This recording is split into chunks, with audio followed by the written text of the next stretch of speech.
Hello नमस्कार, मी शीतल आदर्श केकमध्ये तुमचं मनापासून स्वागत करते। आज आपण बघणार आहोत परफेक्ट स्पॉन्ज कसा तयार करायचा। तुमचा स्पॉन्ज चिकट होत असेल, स्पॉन्जला डोम शेप येत असेल तर नक्कीच हा व्हिडिओ पूर्ण बघायला विसरू नका।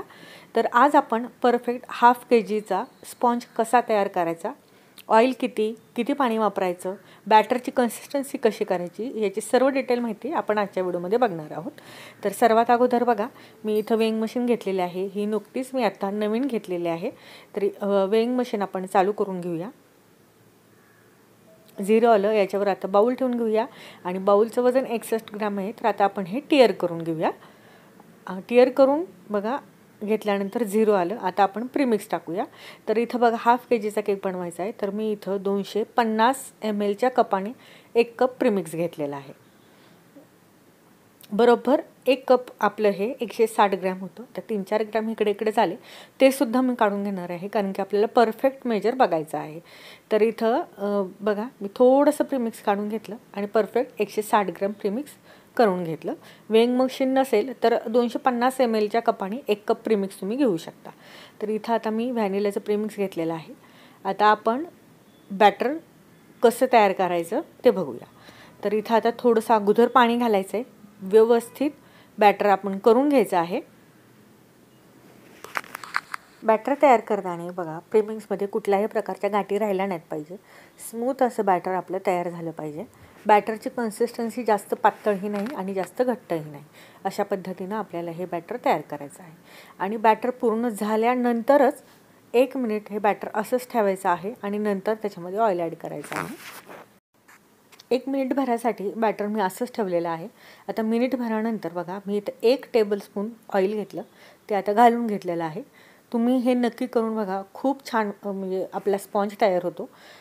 ऑइल अगोदर कधीच घालायचं नाही आहे। ज्यावेळेस आपण बॅटर व्यवस्थित तयार करून घेतो, नंतर 1 मिनिटानंतर मी ऑइल ॲड केलं आणि व्यवस्थित असं ते मिक्स करून घेतलं। बॅटरची कन्सिस्टन्सी अशा पद्धतीने ठेवली, तुम्ही बघतच असाल, जास्त घट्टही नाही आणि जास्त पातळही नाही। स्पॅच्युलावरनं खाली पडेल असं हे बॅटर आपलं तयार करायचं आहे, जास्त फ्लोई कन्सिस्टन्सी नको आहे। आता बॅटर तयार झालं। आता किती इंचाचा टीन वापरायचा हे तुम्हाला मी सांगते। हा आहे 6 इंचाचा टीन, हा आहे 5 इंचाचा टीन।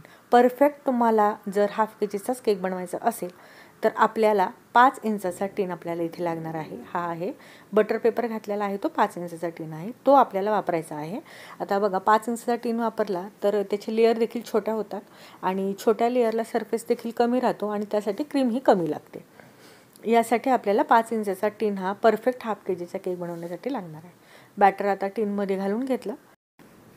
हा टीन OTGमध्ये ठेवण्या अगोदर ही स्टेप नक्की करायची आहे, म्हणजेच आपला टीन हा टॅप करायचा आहे, कारण की ज्यावेळेस आपण बॅटर टीनमध्ये घालतो त्यावेळेस त्याच्यामध्ये काही इयर असते, ती बाहेर पडावी यासाठी टीन टॅप करणं कंपल्सरी गरजेचं आहे। आता आपण OTGमध्ये हा बेक करण्यासाठी ठेवून देऊया।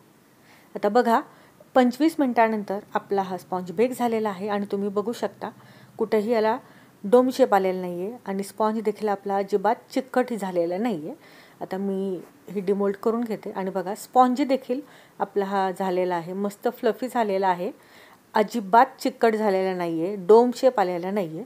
तुम्ही जर ह्या टिप्स जर फॉलो केल्या तर तुमचा स्पॉन्ज देखील असाच होणार आहे। फक्त लक्षात ठेवायचं आहे, स्टेप बाय स्टेप आपल्याला सगळ्या या टिप्स आहेत ह्या फॉलो जर केल्या, स्पॉन्ज तुमचा परफेक्टच होणार आहे। बघा आपला हा स्पॉन्ज परफेक्ट झाला। आता स्पॉन्ज चिकट का होतो तुम्हाला मी सांगते। जर बॅटर आपले जास्त पातळ झालं त्यावेळेस आपला स्पॉन्ज हा वरती चिकट असा होतो, म्हणजे पाणी जास्त झालं बॅटरमध्ये तरीही आपला स्पॉन्ज चिकट होऊ शकतो। तर आता बघा हा स्पॉन्ज किती ग्रॅम भरला हे तुम्हाला मी आता वजन करून दाखवते। 235 ग्रॅम आपला हा स्पॉन्ज बेक करून झालेला आहे। आता याच्यामध्ये आपल्याला क्रश आणि सोक करण्यासाठी पाणी आणि क्रीम किती घ्यायची आता मी तुम्हाला सांगते। आता क्रीम किती घ्यायची तुम्हाला मी सांगतेच। परत एकदा बाउल ठेवून घेतला, टियर करून घेतलं आणि आता हाफ केजीचा केक बनवण्यासाठी परफेक्ट असं बघा आपल्याला क्रीमची कन्सिस्टन्सी कशी पाहिजे हे तुम्हाला मी अगोदर सांगते। लिक्विड स्वरूपात अशी पद्धतीनं आपल्याला क्रीम घ्यायची आहे बीट करण्यासाठी। जर अशा पद्धतीने पण क्रीम ही चिल्ड असावी, म्हणजेच थंड असावी। थंड क्रीम असेल तर आपल्याला ती बीट करायला सोपी जाते आणि लवकरही बीट होते। क्रीमसुद्धा आपल्याला जेवढं आपण प्रीमिक्स घेतलं आहे तेवढंच आपल्याला क्रीम घ्यायची आहे, 160 ग्रॅम। आता बीट करून मी क्रीम घेतलेली आहे आता बघा तुम्हाला दाखवते, अजिबात ही क्रीम ड्राय नाही आहे, याच्यामध्ये कुठल्याही प्रकारचे बबल्स नाही आहेत. अशा पद्धतीनेच क्रीम आपली बीट करायची आहे, तरच आपल्या केकला फिनिशिंग व्यवस्थित होते. आपल्या स्पॉन्जचे आता मी 3 लेअर कट करून दाखवणार आहेत आणि बघा हे लेअर कट करताना अजिबात याचे क्रम्स निघत नाहीत, हे देखील मी तुम्हाला दाखवणार आहे. तर अशाच काही जर छोट्या मोठ्या टिप्ससाठी आदर्श केक चॅनेलला सबस्क्राईब करा. व्हिडिओ आवडत असतील तर लाईक मात्र नक्की करा आणि हो, व्हिडिओ शेअर देखील जरूर करा. आता बघा 3 लेअर मी कट करून दाखवते, अजिबात याचे क्रम्स निघले नाहीत. पहिली लेअर मी कट केलेलं आहे पण क्रम्स काही निघलेले नाही आहे. तिसरीही बघा, आता 3 लेअर मी कट करून घेतल्या, अजिबात क्रम्स निघत नाही आहेत. तर चला आता भेटूया अशाच एका वेगळ्या छान अशा रेसिपीसोबत नेक्स्ट व्हिडिओमध्ये. चलो बाय.